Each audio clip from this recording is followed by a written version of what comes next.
మా 10 సంవత్సరాలు 2004 నుంచి 2014 వరకు జరిగిన సంక్షేమము అభివృద్ధిని కొలబద్దగా తీసుకోండి, విశ్లేషించండి, ప్రశ్నించండి మమ్మల్ని.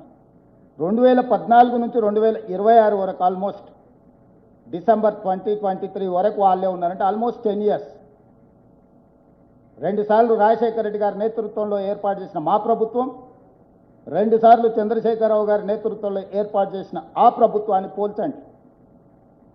16,000 కోట్ల రూపాయల మిగులు బడ్జెట్, 69,000 కోట్ల రూపాయల అప్పుతో మేము అప్పచెప్తే చంద్రశేఖరరావు గారు నాకు అప్పచెప్పేటప్పటికీ జీత భత్యాలు కూడా మొదటి తారీఖున ఇవ్వలేని పరిస్థితి.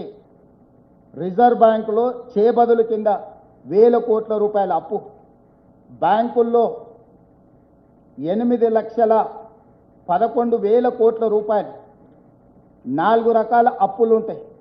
ఎఫ్ఆర్బిఎం పరిధిలో తెచ్చుకున్న అప్పులు, కార్పొరేషన్ సంస్థలకు ప్రభుత్వం గ్యారంటీ ఇచ్చిన అప్పులు, కార్పొరేషన్ సంస్థలే స్వయంగా మేము కట్టుకుంటామని తెచ్చుకున్న అప్పులు, ఇతర విధానాలలో ప్రభుత్వం తెచ్చుకున్న అప్పులు, 4 రకాల అప్పులు 6,71,000 కోట్ల రూపాయలైతే పోతూ పోతూ చేబదుల కింద బకాయిలు పెట్టినాయి.